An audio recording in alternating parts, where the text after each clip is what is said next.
everybody, welcome back to another Canine Principles Doglopedia video. And today we are going to be looking at puppies and examining those pitfalls that ourselves as guardians and also our clients as guardians can find themselves in when they're starting to perhaps get a little bit frustrated with certain behaviours from their pup. Today is quite bright and beautiful in Guernsey, but it is a bit chilly, so hopefully I can sit here without shivering today. So I guess I'm a really positive person, so I never tend to spend too long looking at the negatives, but I do feel it's important, particularly when we are discussing puppy training and looking at puppies, to take people through, I guess, the don'ts in training, because they're so young and impressionable and potentially quite vulnerable as well, and it's just so important for us to make sure that they're having the very best upbringing that they can have and go on to have the very best life that they can have. So it is important. It's I suppose safety, and it comes back down to welfare as well, to make sure owners are aware of those pitfalls and where they potentially might start to fall into them. So obviously we talk about positive reinforcement training. We know that dogs do everything for motivation, so every behaviour that they do, there will be a motivator behind. And we know through science that when that motivation is reward, they learn better. That's why we do positive reinforcement training.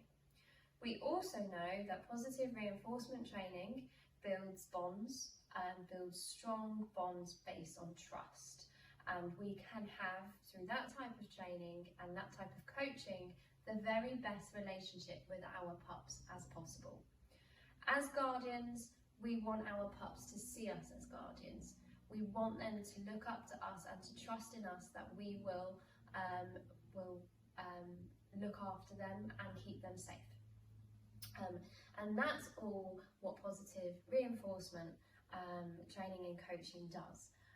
It shows them the right way, it gives them an option to make the right choice, and we can all go about our lives in a very happy, safe and comfortable way. Unfortunately, there are people out there that still practice a more aversive types of training, and as puppy guardians, particularly new puppy owners who perhaps never had a dog before, they can fall into the wrong hands and get the wrong advice. Or blah blah blah, who works with blah blah blah's sister/brother, said we should do this. Now that happens so many times. Blah blah blah's brother, sister or whatever is not qualified in canine behaviour, has never been a canine coach or trainer, but once had a dog 15 years ago, and that's how they did it then. That's where the older school types of more hands-on and punishment-based training can start to creep in, or creep in the minds of some of those new puppy owners. They don't want to do that because their puppy is their new best friend, and 9 times out of 10 they don't want to do that, and that's mostly why they've come to you as a canine professional to show them the right way.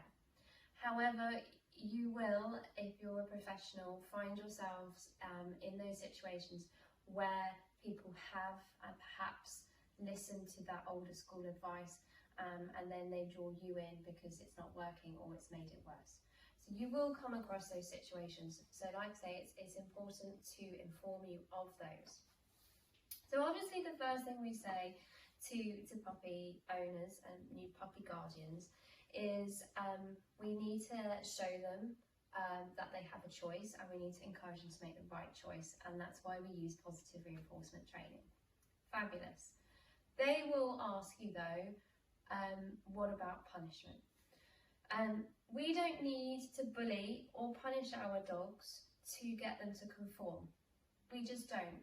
Dogs and puppies are very, very intelligent creatures.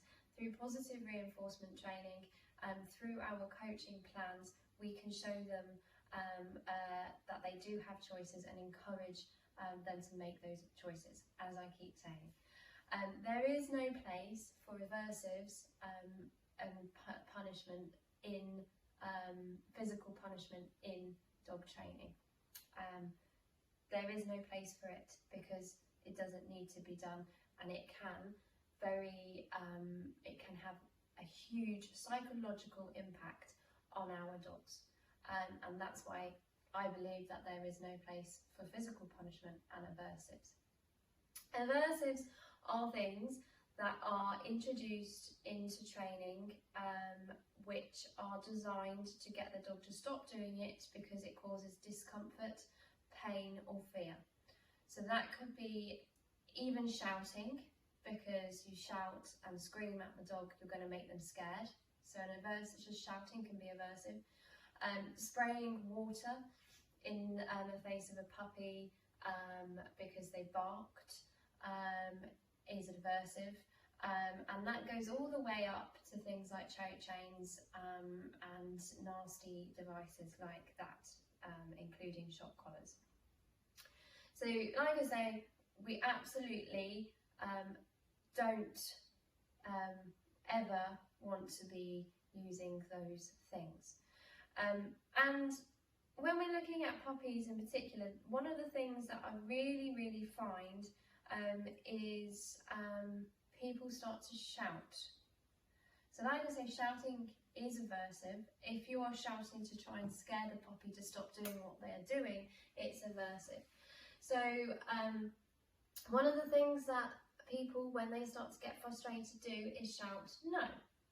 So I always encourage new guardians or all guardians to stop using the word no if they can, because it's quite hard, and instead use something like or a positive interrupter to distract the dog and then get them to encourage them to make the right choice. Saying the word no in our human mind is we are telling the puppy not to do whatever it is that they're doing. Puppies, dogs do not understand the word no. No is not a behaviour. They can't do anything with that word. It's just something that we say to make ourselves feel better. And what can happen, because we're humans, is when we say no and pup goes back and does it again, we start to get more frustrated. We've told them not to do it. Why are they still doing it? So we start to say no again, and gradually no gets louder and louder and louder and louder, and it starts to escalate into shouting. When we're getting to that point that we're so frustrated that we're shouting no and we're screaming no across the room, that's when the temptation for us to get even more aversive it fits in, because we're getting so frustrated, we just don't know what to do, they're just not listening, and we get ourselves in that horrendous position. However, if we don't say no and we instead use or a positive interrupter, a positive interrupter is a cue that you can teach your pup, which means stop what you're doing right now, come to me and do something else, and it means nice things happen when you come to me. Those will give your dog an outlet. So either it is just here's, you're chewing the chair, here's a chew for you to chew instead. That will make them encourage them to make the right decision instead of coming back. Then we manage the situation through environmental management. Or a positive interrupter such as which means run into the kitchen to the dog cupboard to get yourself a chew, a piece of carrot, or a toy, or something great. Will stop them in that instant, and then we manage the situation after that. So that, the latter there with your or your positive interrupter, and can be the positive interrupter as well, will mean you're not getting frustrated. You're not going to get yourself into that situation where you start to boil and you get louder and louder and louder and louder, and it starts getting shouty and it starts getting nasty, and you're about to explode. The positive interrupter, that won't get you into that situation at all. It takes you out of that situation. So that is why I always tell people, please try not to say no. It's not what the puppy so much as perceives at the situation as, it's how you perceive that situation. And it encourages, like I say, puppy to make the right choice, not gives them an opportunity to go back and make the wrong choice. So really important. There's a lot of talk about the word no, particularly among certain circles, dog training circles, and they love to use the word no. Some love to use the word no. Older school dog trainers love to say no and point in the dog's face. It's not going to teach pup anything, and it's just going to make you more frustrated. So best to use other things that encourage good decision-making processes, I should say. Also, the other thing to mention as well is if you start to get shouty and you start to get frustrated, or you start to use other aversives, or have used aversives, or your clients have used aversives in the past, you will start to damage that relationship, as I've already said. However, if you have your dog off lead on the beach, and for the past few hours before you've gone to the beach, you've been shouting at your puppy, no, and this, la la la, stop doing that, stop doing this. You go to the beach and you let puppy off the lead. Why would your puppy want to come back to you? If you've just been shouting at them and you've been on their case the whole time, when you want them to come back to you to keep them safe for your recall, they're just going to be, no, sorry, it's on you, I'm off. You've been shouting at me for the past few hours. I'm now free and I can enjoy myself. They're not going to want to come back to you. So that is a good explanation of how it can damage your relationship, or it can damage your client's relationship with their puppies. The other thing is I have seen people scream and shout at their dogs and puppies who aren't coming back to them when they are out on recall. Again, you're not gonna go back if it was you to someone who's shouting at you. You're going to go in the opposite direction. So why would a puppy come back? There is absolutely no point to it, and it's only going to make things worse. I always use the example of if it's a teenager. So if your teenager's gone out, only recently started going out, and they're in the nightclub, and they didn't tell you that they were staying out till 2 a.m. They told you they'd be back by 11, and it's now 1 a.m.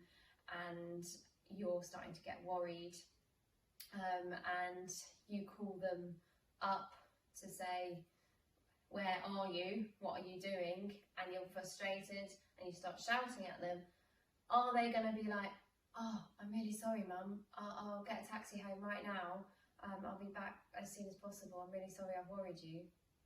No, they're not. They're going to be like, well, I'm not coming back if you're that cross. So they're going to stay out even longer.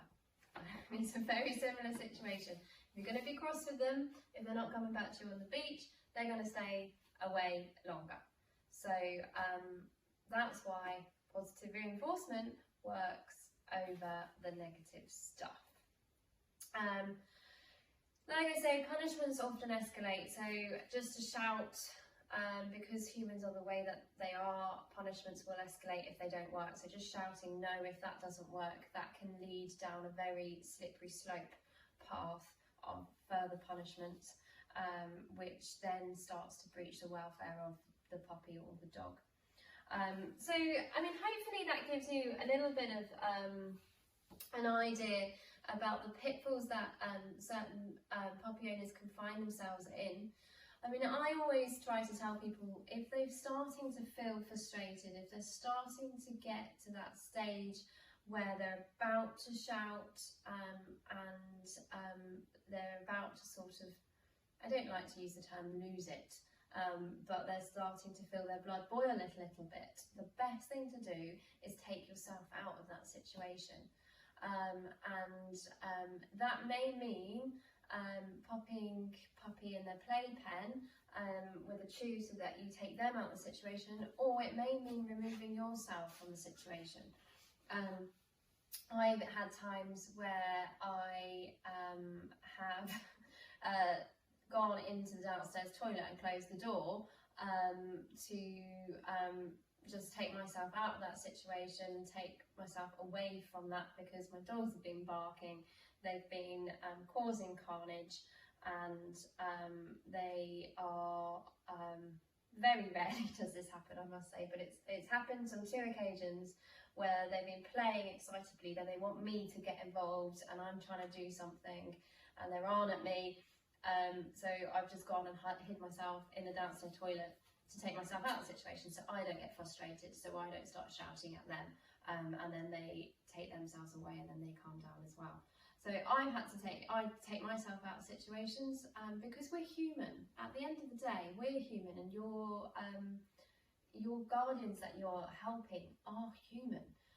We're not superhuman people who never feel any stress or frustration. So we do, and we all do, but there are ways of managing that, like I say. So if they don't have anywhere where they just pop Puppy in the pen just to chill out for 5 to 10 minutes, then they take themselves out of that situation and they take that 5-10 minutes just to give them opportunity to calm down a little bit.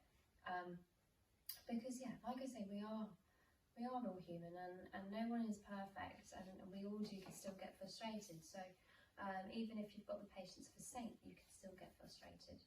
So hopefully, like I say, that gives you an idea of those pitfalls, what to look out for, and what to watch yourselves as guardians, or what to inform your clients what to look out for, but also gives you a few tips of how to manage situations where you might find yourself starting to increase those frustration levels.